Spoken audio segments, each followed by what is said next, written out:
Hi, everybody. Phil DeBella here from the Coffee Commune, and we've got another episode of Been There, Done That. And today I've got the very experienced man in the cafe industry, Ivan Brewer from Peiso.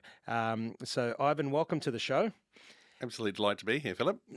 Great to have you, especially somebody with your experience, and I love what you're doing, and we're going to let the listeners know a bit more about that when we get into the interview. But to give them a bit of a background, the theme of taking your business from surviving to thriving. Profitable cafes, restaurants, bars use Peso. Peso creates an accessible window into the financial performance of your business. So for the listeners, that's what it's all about: financial performance. It allows you to refine and execute your existing profit strategy or discover and build one if you don't have it yet. It helps you truly understand your business by collecting the data from your POS, your accounting, and your scheduling software to give you an idea on how your business is performing, but right at that point of time, not a week later or a month later, 3 months later. It gives you real-time data, which allows you to give that real-time analysis and build real-time strategy. You've had some great success out there in the marketplace, and we'll talk a bit about that, helping lots of people with their profitability. And as we know, the cafe industry's gone from, many, many years ago. I've been in the industry now for since I was 14, so 34 years, right? People were making 30+% profit. Of late, they're lucky to make any profit. And of course, Peiso's been helping people get into that profit by helping them understand. And just off the bat, one of my passions that I talk about always is put yourself in a position to collect data, analyze that data, and build strategy. So the listeners, you can understand why I've chosen Ivan from Peiso to be part of this, because we want you cafe and restaurant owners to really understand how important your numbers are, how important it is to collect that data in real time, analyze it and build strategy. And I've got the gentleman sitting right across from me that's going to help you unpack that. So Ivan, let me kick off. You deal with so many cafes out there. The industry's is doing it tough and has done for a while. COVID just accelerated the toughness, but it was tough before COVID too. What's the greatest problems you're seeing out there? Yeah, very good question, and thank you for inviting me in, Philip. An absolute honour. I think the challenge in two ways. I'll sort of start off by saying that our norms have all been obliterated. I think a byproduct of what's happened from COVID is even we've seen the weekly revenue patterns. Wednesdays no longer perform like Wednesdays used to. So that predictability, which we require, we write a roster, we forecast based on an assumption. That's all gone now. So that, as you were sort of referring to previously in the notes, that ability to look from a monthly window or even a weekly window, we can't do that anymore. It's changed. So that dynamism is I think that unpredictability is what's so incredibly difficult. And that really comes down to, as you mentioned, not only data, but quality data. And the gap that Peso really focuses on is, I think a lot of BI tools, great, they have their purpose, but they describe the problem in more color and more detail.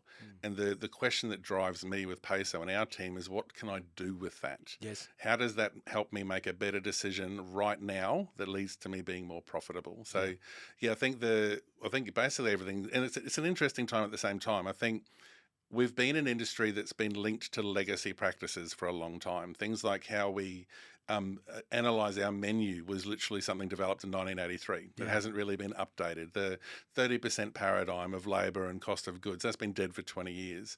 So in a lot of ways, we've got this new generation of thought and this new generation of age that are thinking, well, okay, how can we do this differently? So the challenges can be a good thing because it gives us something to respond to and do things differently. Yeah. So to really summarize that and grab it from it is the two main things there. Something I've been talking about of late a lot is the predictability of customer. Is you used to be able to anticipate the needs and the flow and the transaction. I used to say, and I said this the other day at an event, Friday you knew that it was a busy time, whereas now cafes are having record Tuesdays. So you can't roster that and you can't plan for that with your stock control and all the rest of it, which makes a product like yours even more viable and required. And the other part is that we do have a changing needs of a consumer. It has changed, yet a lot of people are still doing business the same way. So they're the two main things I grab out of that. And cafe owners and restaurant owners should be sitting there listening going, okay, well, is that me? And if it is, we need to make some changes. Tell us a little bit about your journey, because you've been in the industry for a long time. Give us a real snapshot of what led you to creating Peso, but based on your history in hospitality. Absolutely. I think I fell into the industry, as I suppose many of us do, and fell in love with it. And I think the thing that I loved and enjoyed was its complexity. I think I had a very strong sporting background, so was always sort of leading teams in a way that led to success. And I think understanding the chaos of the industry is something I fell in love with very early on, and have been very fortunate to work with leaders. So when I first worked for a cafe in Auckland, that was for one of the New Zealand's grandfathers of coffee. So really looking at there was a guy named Miller. So was trained by the best, but I've also been a sponge. I've just wanted to know absolutely everything I possibly could. So from cafes where I was really learnt to be a barista in Trieste, making 2,500 coffees a day. Even in Auckland, making 1,500 coffees in 6 hours. From a really super fast. Actually, then went through 5-star, 6-star hotels. Yeah. And then from that, the leadership team, we went and opened up a couple of restaurants. But at the same time, I was always be working in the best bar, and I'd be working in, so I wanted to work in every aspect of hospitality possible, and fell into a position of leading a P&L very early. So before the age of, I think, 29, I was $12 million a year business. Yeah. And the first thing you're trying to figure out is, how the hell do I manage this? So that took me into this data journey of understanding what was happening and how to react to it, which ultimately led to Peiso. Yeah, and they're the best stories. I said to people, when people say, "Oh, how did you become amazing, coffee company owner?" And I said, "I started washing dishes. I started sweeping floors. I started unpacking containers by hand, of green beans, carrying them on your shoulders. It's illegal to do that these days, and there's nothing better than that foundation up. So, all the stuff you're going to be sharing with us is obviously coming from experience and from being in the trenches, which is one thing I really love. So tell me, again, and then we're going to unpack it further. What problem does Peiso solve for the cafe owner? I would go so far as to say that the complexity of the industry now is beyond people to actually do. We don't have a management paradigm that supports that. So what Peiso does is introduces a new way of making sense of our business. And an example of that is that we've always been very wedded to labour cost percentage. What Peiso does is we orientate to a profit. So when you set up your Peiso, you enter your profit and then work backwards. I want to say, well, that is the key assumption here, right? That's the thing we need to protect. Yes. I've always seen for us profits like oxygen. We need to make sure we've got enough at the end of the week so we can keep breathing. And the industry by default hopes that they do. Yeah. And profit becomes a byproduct rather than actually strategy towards profit. 100%. And you sort of fingers crossed. So really we're all about, that's the beginning. And I think removing ourselves from the traditional binary nature of hospitality and cafes, where we've been very black and white. We've been very, this is good, this is bad. And from my belief and experience is that there's a lot of profit in the grey. Even what does good service look like? What does good product? They're very open to interpretation. And for me, I have no judgment on a business. It's about profitability. Yes. And we all have that favourite cafe and restaurant where the service is crap, product is amazing, and they're very busy. Yeah. Now, they've just made a very clever strategic choice. Yeah. So how do we assemble all of these elements and refine them in a way that suits your business? And Peiso just makes that visible. Yeah, and I keep coming back, and I'm going to keep saying it, and the listeners are going to probably get sick of it, but I say it's data collection and then analysing that data. So Peiso helps you collect that data, right? On the analysis, what does it do on the part of the analysis, of that paradigm? So the key thing, so if you look, I'm of an opinion that our traditional accounting is not fit for purpose for hospitality. The lag is too long. It's too much looking in the revision mirror. 100%. And Peiso is about converting your historical data and what is happening, but putting it into a current and future context. Yeah. And bridging the gap between data and application. Because we all have hundreds of reports that are at our fingertips that nobody uses or understands. And if I was to sit down with your traditional cafe manager and say, right, reduce your labour by 3%, what does that even mean? How do I do that? Where do I do that? So Peiso will, for me, the actions and decisions that happen on the floor determine our profitability. Okay. So And that's where Peiso lives. How do we impact those decisions real time in a way that makes sense to the staff? So let's talk through a live scenario. So, right, I'm a cafe owner. I've got, we're in the middle of service, or we've just finished service. Just say, I've got Peiso attached. I'm part of the family. What would I do? So a good example, then we all know that the energy will come off the floor after a busy lunch. Yeah. So we have a lag where we have a drop in revenue, but we don't have that reaction in our labor. Yeah. Peso has live labor and revenue on your phone. So, and the first thing we do is we want to forecast. So we have a target revenue and we Yes. have a target labor each day, and then you're contrasted against that. So it's like gamifying what we're doing. So it's telling me on my phone right now, 2:30. Every 2 minutes. So every 2 minutes, I can go in there, say at 2:30 after lunch service and say, right, I'm running now at 52% labour. I was running at 16% labour in the middle of service, of course. Your average is X, Y, Z. Saying, and it's about what do I now do? Okay. So the question Peso is going to keep asking you is, what do I do with that? I can say, great, my revenue's climbed. Wow, my labour's gone. We've had a dip in our revenue. I need to now react. Yes. So we don't want to. Every venue is different, quite quite profoundly. So we're not about telling people what to do, but providing cues for action. And to me, it's like I met with a lovely group this morning.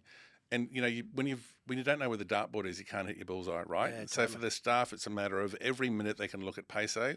I now know where I need to be, and then that informs the decisions that help me get there. Yeah, I love it because one of the things that we've been talking to cafe owners is what we do, which is what the Coffee Commune's all about, is helping people accelerate their potential, is opening hours. So no use being open 6 in the morning till 6 at night, or years ago, like when I first got into the industry, and up until about 10, 12 years ago, cafes could serve breakfast, lunch, dinner. 95% of cafes now are only breakfast, lunch, because dinner has gone to specialty traders. So you go to a pizza shop for your pizza, you go to a rib house for your ribs, you go to Chinese for your Chinese, which I think is great. 20 years ago, you could get all of that. You had your Togan pizza, pasta on a menu, you had your vegan dishes, you had your nachos. It's changed, yeah? 6 till 6 doesn't trade anymore either. We're looking at people's books and going, and we've got to do it manually. 6 till 11, you're making the most money, and then you're burning money from 11 to 6. So for the listeners, this is an amazing system that will sit on that and go, no, 6 to 11, is it time to start looking at your trading hours? Because you're burning money between 12 and 6 in the afternoon. Tell you, apart from labour, what else can it do?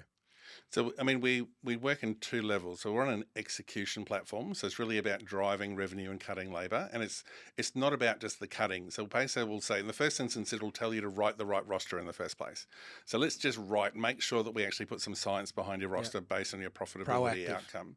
And then we're about executing that. But if we overspend in our labour or underspend in our roster, underspend in our under-earn in our revenue, we then Peso will roll back and say, well, okay, we now need to either take 8 hours off by Sunday, or we need to find an extra $400. Yeah. So within the week, it's all about they're our key drivers. We're not going to change menu prices. We're not going to do all that.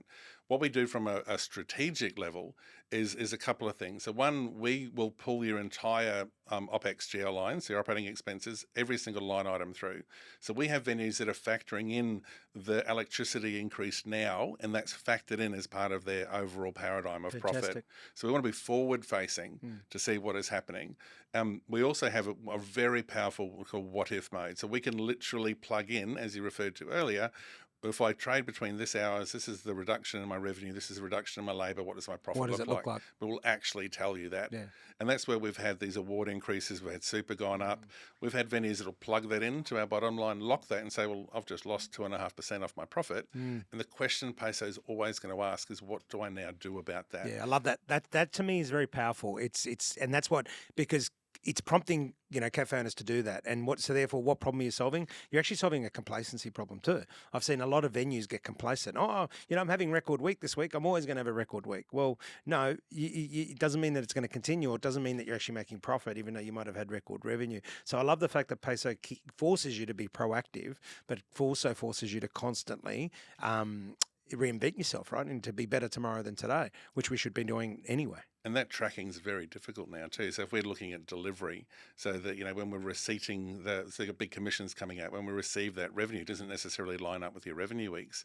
So it's starting to get incredibly difficult to track, well, was I profitable next week? Was I busy? And we've seen $100,000 a week restaurants that are losing money. Yeah. So the top line paradigm of grow your top line, it's a panacea, do well. I've seen everything done right.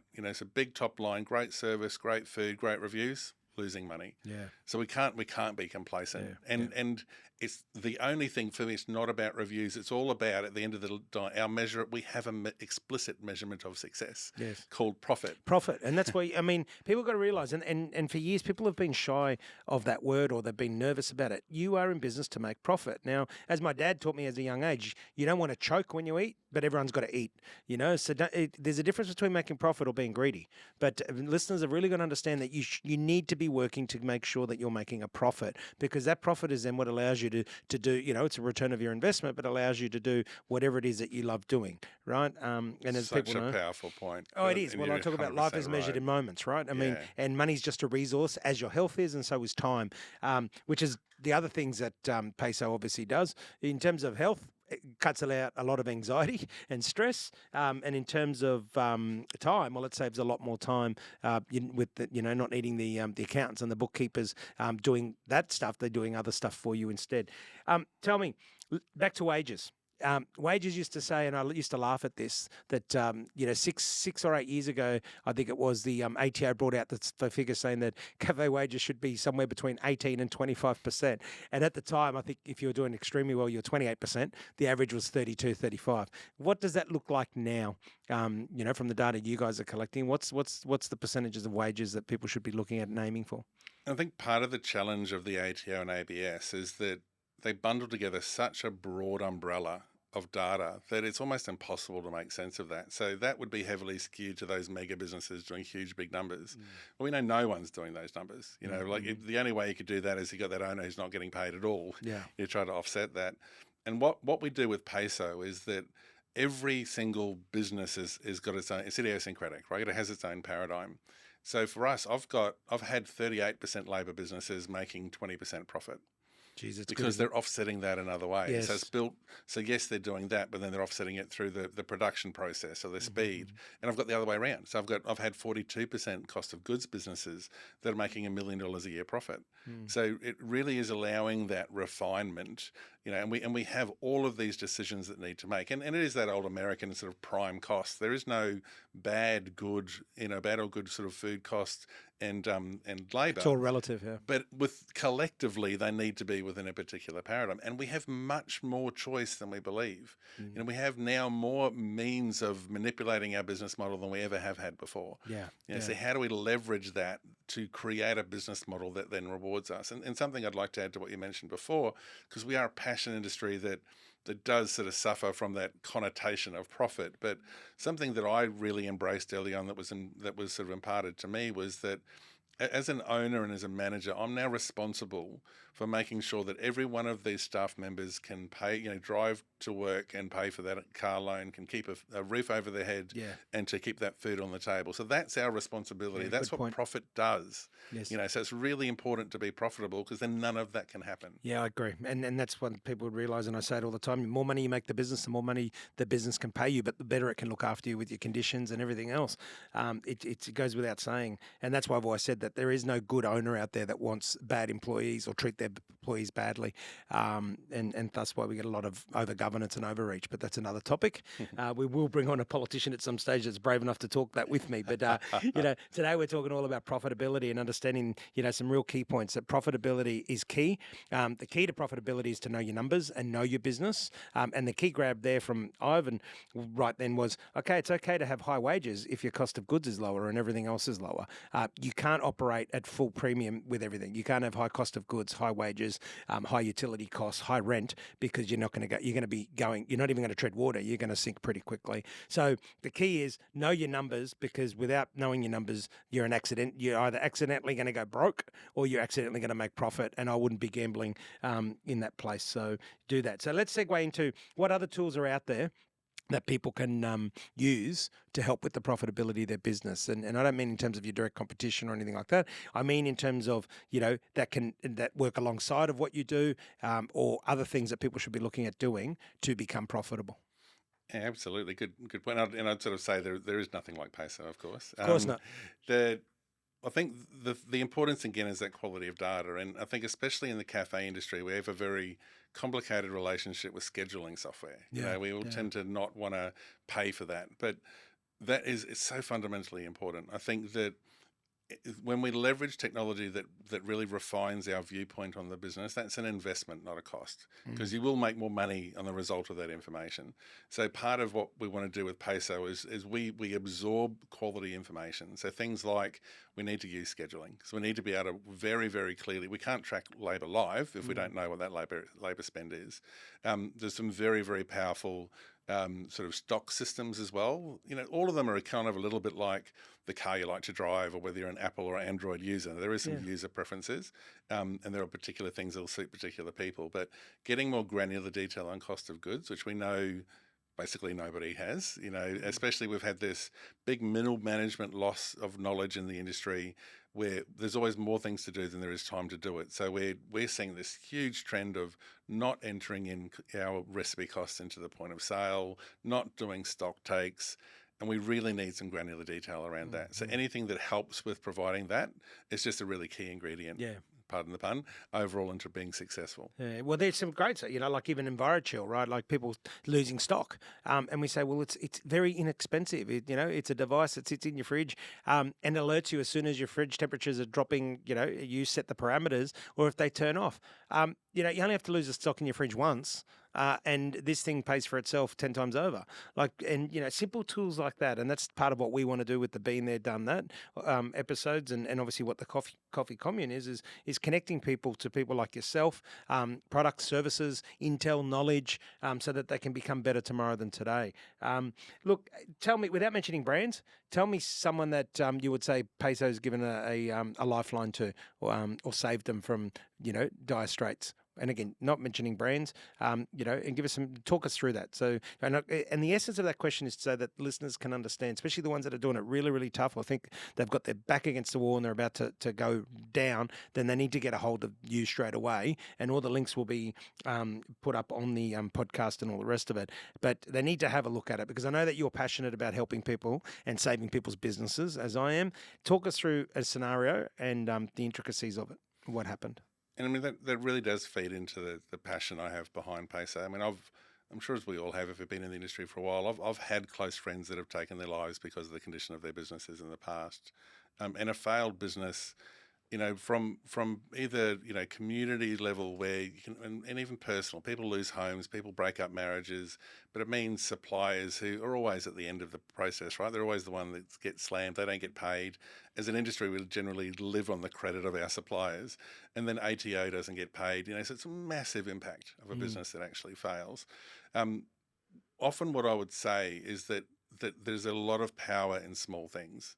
And part of, I think, what Peso helps with helps a re-engagement and a love. Because I think when we feel overwhelmed and there's no visibility and we know what good service looks like. We know what good food looks like and good coffee. No one does that deliberately, but I think it's a disengagement and overwhelm that requires that. So we've had businesses that have been in that stage. They've sort of just been so frustrated and so sort of, disappointed with themselves and lost that passion and that visibility of knowing, when I do this happens and this increases. Just that small improvement is just this. We find people falling in love with their business again, and it's kind of like looking through a lens and just refining and getting clarity around that image. Our best result from one of our very earliest adopters was an extra $300,000 a year, and this is one venue out of 14 years worth of experience. So they knew what they were doing, but the complexity of the industry now, it just requires systems that help drive those staff. So we know that we've rescued businesses and made very big differences. Only in all of our time, we've only ever had 2 businesses that didn't increase their profit, and they sold. So Peso actually helped them improve it to a stage to sell, and they were just structurally set up based on their capital expenses. They couldn't be successful. So it really is, and I'm a tragic, right? So I mean, I'm born to hospitality, love hospitality, and I want nothing more than people to succeed. Yeah, and it's it's so important because it's an industry that touches everyone, and it doesn't matter. Every single person embarks in the engagement of hospitality during a week, whether it's the local retailer which serves you bread or buys milk, or they're a retailer, they're in hospitality too. Whether it's a restaurant, a cafe, we're all engaging with it. And I tell you what, it's an industry that sometimes gets taken for granted because there's so many moving parts. As as you've explained. There's so many moving, things behind the scenes that the customer doesn't see in order to get a cup of coffee or in order to eat at that plate of food. It's touched so many hands and gone along the way, and it employs so many people. And I love the part about the suppliers, because I tell you, we've been on the end of that stick, especially when I had DeBella Coffee, 1,200 customers, and our bad debts were pretty good. We were lucky to not even 1% would we be. It's probably a lot different today, but it's so sad seeing suppliers get burnt, and a lot of times not through the fault of the cafe. It's just they don't know their data. They don't know, and I can't say that enough. You've got to know your numbers, and I've been saying this for 22 years. I've been in business, and I make sure my team knows the numbers as well. So if you're listening and you don't know your numbers, now's the time to start. Know your numbers and drive towards profit. Don't be scared of profit. Ivan, one of your quotes that I love, and you say, to be successful in hospitality means having a very clear picture of how your business is performing every day, and knowing what things to change if the performance isn't both expected or consistent with your goals. I love that. To unpack it, success in hospitality is a clear picture of where you're performing every day, and that to me is not being complacent, but I want to get your take on that. And the second part is knowing things change, which you've spoken a bit about. And if the performance isn't what you expected and in line with your goals, what are you going to do about it? Because everyone's goals are different. Some people go into business to, as I said, I've been in business 22 years, so I've seen a lot of business owners. Some have gone into business for lifestyle, meaning they bought a business for wages, but they want more time with loved ones, or they love the industry. Some have gone in purely for profit. Everyone goes into business for a different reason. Talk us through that quote, and about the success in hospitality and performance every day, and obviously aligning your expectations with and performance of your business with your goals. I think part of that is we underestimate the complexity of things like designing a menu. So when we open a cafe or launch a new menu, we don't really know how that's going to perform. Cost of goods can be a very interesting calculation, but it's just kind of an average, right? Like, it literally changes every service based on what it is that's being consumed. Correct, yeah. So we don't really know until it gets out there. So we need to keep on measuring that. And the big thing for me, and going back to that quote, is I need to know exactly where I am now, and I need to know very, very clearly where I want to get to. And that's what it comes down to. And then we need to bridge the gap. And that line isn't straight. It's certainly not. It can't be. So, certainly. But if we're, and it's something I talk about often with people when I'm sort of signing them up to Peiso, is that if you jump in a car in Melbourne and you're right there now, and we're based up in North Queensland, the only time you look at your map is when you jump into the car, you're not going to get to where I am. Yeah. So we need to know very clearly, but that won't be a straight line from A to B. So we need to keep on making those adjustments. Yeah. And hospitality cannot be set and forget. We need to, yes, work on the business, but it is an industry driven by working in the business as well. I agree, and that's a big point. I mean, because 20 years ago we saw a big shift of accountants and lawyers saying, I want to invest my cash into a cafe, because they thought, it's a cash cow. We used to call it the piano. They think that a cash register was a piano. You push a few buttons and it opens up and you take the cash out of it. They didn't realise that cash has got to pay everyone else first before it pays you. Absolutely. But I love that analogy. It isn't a straight line. It's probably never been a straight line, but even more so now. It's sometimes you've got to go 2 steps back to go 5 steps forward. Tell me, none of us have got a crystal ball. I wish we did, right? We'd probably be in the share market, not in the hospitality industry. But what do you think this industry looks like? Let's give it 12 months and then let's go, say a 5-year horizon. What's your prediction for the cafe and restaurant industry? My gut feel is that we're going to have a considerable contraction. I think that, we went from 14 to 42,000 cafes and restaurants in a 10-year period, but our top line total revenue only increased by 5%. Yeah, so that was, from a restaurant perspective, that was $300,000 less per restaurant. Yeah. So incredible growth. So I think that there's going to be this line in the sand. We're going to have, this is like going to a boot camp, right? We're going to have businesses that are going to get very fit, and they are going to boom on the other side of this, because only those that do the right things, get fit, know what their numbers are going to survive. But on the other side, so we've had, I think, 980 insolvencies over the first quarter of the last quarter of the financial year. We've had a 150% increase in insolvencies in the last 12 months. So there's going to be a big consolidation. But what that's going to mean is less businesses for the customers that we have. Customers are still going to want the demand's still going to be there. So there's going to be a big boom on the other side. So there is a reward there. I think it can be an incredible time. And I'm seeing businesses not only booming, we had one of our operators had a 32% profit week last week. Crazy. But also multiplying. So we're seeing very big growth. We've had businesses that are looking at 6 new stores in the next 6 months. So there is a recipe for success and a big opportunity. So like going and playing our footy season, we do need to do the pre-season first to get fit for that, so we don't have our injuries. Yes. If we can do that, there is a big reward on the other side. Geez, I love that analogy, the boot camp and the pre-season, because that's what we're saying is right now is not a time for super profits, right? You can still make profit, but it's not time for super profit. It is all about supply and demand. And as the demand's staying there. It's not going anywhere. We talk about it in coffee. But yeah, the coffee shops have gone from, say, 2.8 coffees a person down to about 2 or 1.8. But that extra coffee has been drunk at home or in the office. Demand's still there. Coffee shops are closing. The supply drops. Your opportunity to capture into that pie is better.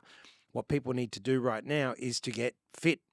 Think of it as boot camp, as Ivan said. Think of it as pre-season training. Now's the time. You look at your numbers, know your numbers, get across your business, try and anticipate the customer's needs in terms of what they're willing to pay for. I can tell you data from the 850 cafes that we supply into at present, where the number of coffees have gone down. The number one spend used to be bacon and eggs. It's now ham and cheese croissant. Some people have actually put the ham and cheese croissant up $1 and they're making less revenue but more profit because the customer's still happy to pay, say, $8.50 for a ham and cheese croissant but not spend a $15. So it's more about what that ticket price is, not what they're getting for it. So know your business, get fit and get ready and survive so that you can boom on the other end of this. I love that. And, of course, Peiso is a great wonderful tool that can help you do that. Tell me, the business, Peiso, you own it. What's the future for it? What's your wish list for it? Where do you want to take it? What do you want to do with it? Yeah, to Peso, from the beginning has been a bit of a passion project for me. So, I personally broke my neck 6 years ago. So it took me out of, working in the industry and working on it. And I'm fundamentally about increasing the profitability of the industry. I think it, as you sort of referred to and we've touched on, it is very under-supported. The amount of what we contribute to our society as well as our way of life as well as our community is very, very underrated. So for me, Peso now we've just we're in a very exciting stage. We're doing something that's never been done before. So that's not easy. So our users have been very patient with us as we've learned and changed and keep on evolving. And we've got 7-figure restaurants, we've got food trucks. So we've got a much broader umbrella of businesses than I ever expected, which is great. So we can work with anyone. We work with the hotels, we work with anyone that has F&B. So what we're doing now is just really exciting time of ironically getting into our data. So we're just deploying all of our data lakes. I know it's a very trendy term, but where we see us being in the next 6 and 12 months is that BI tools are dead. So where we will be in the next 6 months is that you will have what we call natural language queries. You will be able to talk into your phone or into your watch and say, how many coffees did I sell between 3 and 3:30 on a Thursday? Yeah. Peso will be able to tell you. So we will have this incredible analytics engine. And then we're just really adding in these So Peso is this sense maker. Someone actually coined the term umbrellaware that Peso sits in. So if you've got the tableside ordering, Peso will know how much that is as a proportion of your overall and be able to correlate that to your labour consumption. So when we have an uptake in that self-ordering, does that mean we increase our revenue per labour hour? Do we then offset that with a lower labour cost? So just that granularity so that we're able to kind of just polish and shine that business. Great? Yeah. So tell me, if people want to obviously know more about Peso, they can jump on the website and they can have a look at the links. But let's talk about the feasibility of it, because there'll be some listeners going, shit, I want that product or I need that product, and they should be thinking that. Is it a subscription? Is it a once-off purchase? How does it work? It is a subscription model. Okay. That's exactly right. And we're a platform that is designed to be used the way that suits your business model. So we have a profit paradigm, but it's fascinating seeing how people use and consume technology. So it can be used in a number of ways. But we have venues that will split a large venue into 2 parts. We will have a back of house Peso and a front of house Peso. Okay. We have venues that use the live revenue in the kitchen. Because, of course, when you're in the kitchen, all you see is dockets. You're not really part of the sales. So to actually have the kitchen go, wow, let's drive upsells or drive sides, or yes, we want that extra table of 10 even though we're about to close, because Yeah. they know it's this gamification Yeah. process. So for Peso, we are a subscription model. We're working our way through all of the integrations that are available, but we have all of the main ones, which are Yeah. the usual suspects. And what we want to do is plug into your accounting, into your scheduling, and into your point of sale. Very, very easy process, all an Australian, locally based team, very high touch.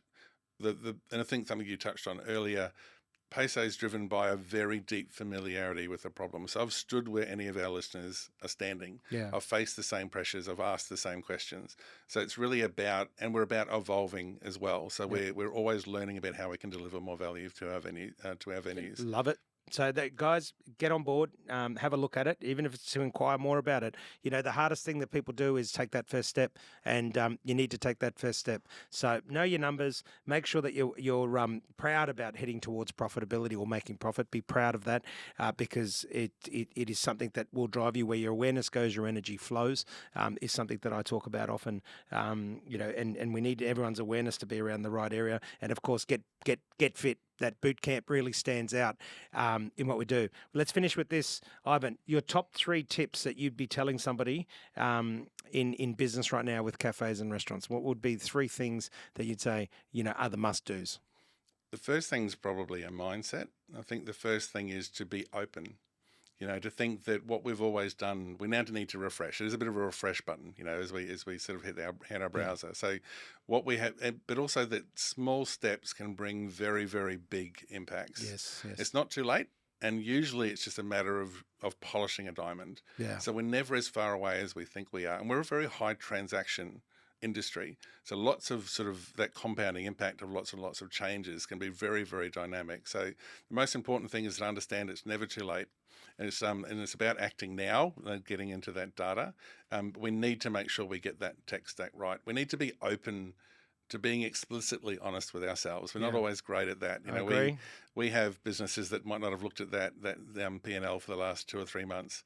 Peso's not going to lie to you, so it can be a bit of a slap in the face for the wet fish, right? It's going to tell you how it is. But we need to know that, because where we stand and then being very clear about where we need to get to, we can succeed. And we see a huge opportunity. We see businesses doing it every day. Yeah. So really embrace that change and that second energy. I know a lot of people are tired, they're exhausted, they've gone through we give so much emotion to our customers, but to back yourself, don't be afraid of being successful and the connotations that come with that, and just get it done. Get started today. Yeah, some really good tips. Ivan, it's been an absolute pleasure. Congratulations on the success so far. Congratulations on the problem you're solving, and the relevance you have to the marketplace, which are the 2 major things I use to assess businesses, what problem they're solving and what makes them more relevant than anybody else. You tick both of those boxes. I thank you for being on the show. I thank you for being part of the Coffee Commune community. Also, you've been listening to Ivan Brewer from Peiso. This has been Phil DeBella interviewing him. Been there, done that. Ivan certainly been there and done that, and I'm sure I'll have him back on the show and then in future, and we'll hear about more amazing stories and impacts on people's lives, and hopefully you come back with telling us that everyone's proud of making profit. So Ivan, thank you very much. Well, my pleasure. It's an honour to spend time that's always short with our listeners, and to meet yourself and to spend time with you has been a real pleasure. Thank you. Thank you. Awesome. Well done, mate. That was great. Thank you, sir.